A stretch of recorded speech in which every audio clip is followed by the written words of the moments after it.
Helo pawb. Croeso. Enw fi yw Tonia, a tra bod ni gyd yn styc tu fewn, hoffwn ni rannu rhai o'n hoff storïau a creu amser stori. Mwynhewch.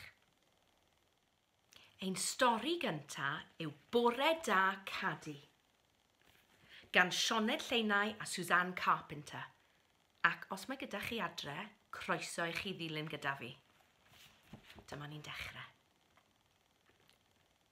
Mae Cadi yn byw yn rhif 1 lôn Abernant, gyda mam, dad a Rhys. Bob bore, mae Cadi yn mynd am dro. Mae'n hoff o alw gyda'i ffrindiau. Mrs Pew Bryn Teg. Ti eisiau tost a mêl?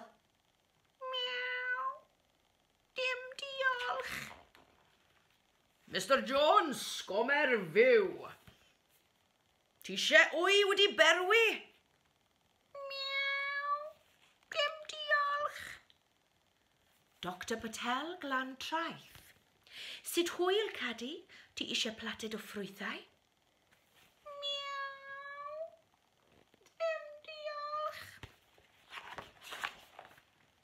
Mr Edward sŵn y môr. Shwmai, Cadi? Ti eisiau cennin a ffys? Miaw. Dim diolch. Mr Roberts, ti newydd. Croeso, Cadi, ti eisiau llon bowlen o greisio nid? Miaw. Dim diolch. Mrs Stori Casamia. Ciao, Cadi, ti eisiau tafell o fara ffres? Miaw. Dim diolch. Miss Tudur, llys heiliog. Heia, Cadi, ti eisiau tipyn o iogwrt mango? Miaw. Dim diolch. Mr Powell, brig o dôn. How do do? Ti eisiau chydig o omlet? Miaw. Dim diolch.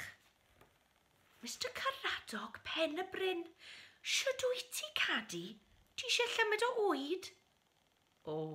Ond yw Cadi ddim yn aros. Mae'n redeg.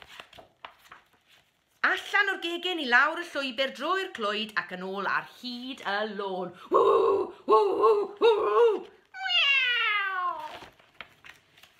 Croeso adre, Cadi. Mae dy hoff fwyd yn barod, ac mae wen ar weflau Cadi yn ymestyn hyd eithaf ei whiskers. Mae'n eistedd wrth ymyl yr aga ac yn bwyta o'i disgyl arbennig.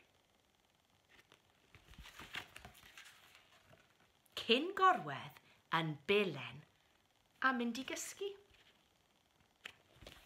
Gan freuddwydio am ymweld a'i holl ffrindiau unwaith eto.